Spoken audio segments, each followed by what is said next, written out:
Hello, Catalyst community. We've had the question, what are the big five? What are the 1% insights from our 52 episodes this year that bubble to the top? Of everything that our incredible guests shared, what are the five? I think you'll be surprised by the answer, and we appreciate you tuning in to find out what they are. Welcome to this very abbreviated year-end episode of the Catalyst 360 podcast. I'm your host, Dr. Brad Cooper of Catalyst Coaching 360, and we're so grateful for our listeners, our partners, and our students. If you're an employer, benefit consultant, EAP, or wellness provider who isn't familiar with the 18-year best-in-class coaching history of Catalyst and would like to learn more, please reach out. Results at catalystcoaching360.com.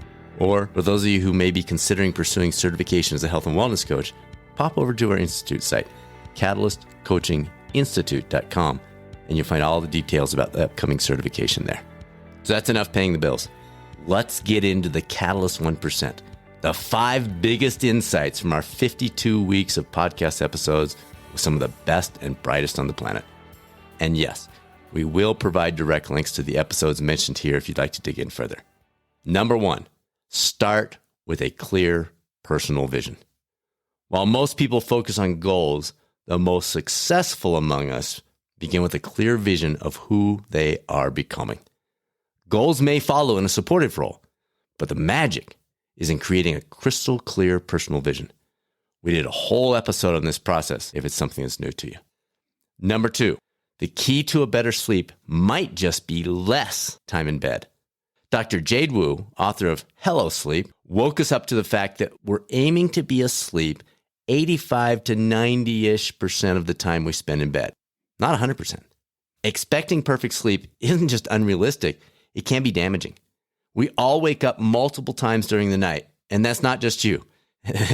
Believe me, it's essentially all of us. And while we aren't expecting 100% sleep time, if we're under 85%, the key might just be spending less instead of more time in bed. And yes, she shares how to track that figure most accurately in the discussion we had. Number 3, it's not the number of servings of vegetables that matter most. It's the variety of those veggies. Dr. Chris Lowry certainly isn't against us targeting that 5 to 7 daily servings of our favorite veggies.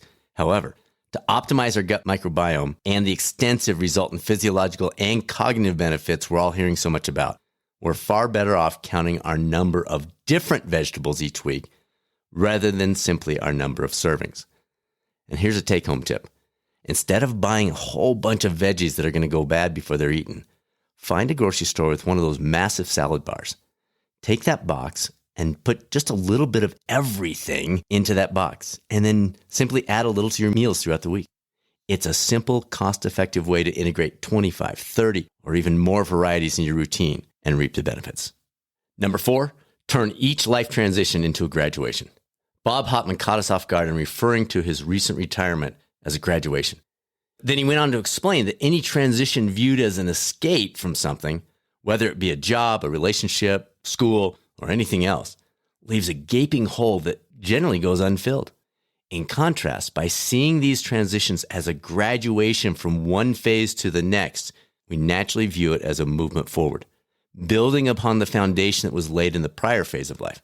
Extremely powerful message that we can apply to any aspect of life.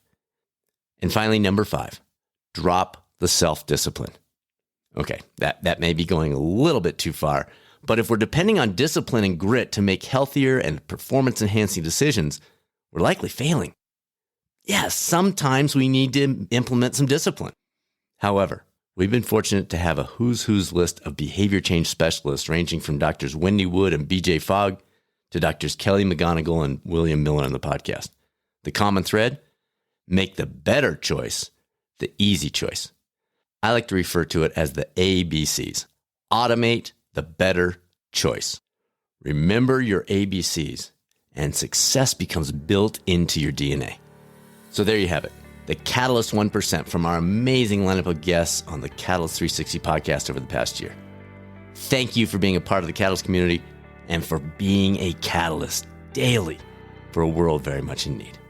Make it a great rest of your day, and I'll speak with you soon on another episode of the Catalyst 360 podcast, or maybe over on the YouTube coaching channel.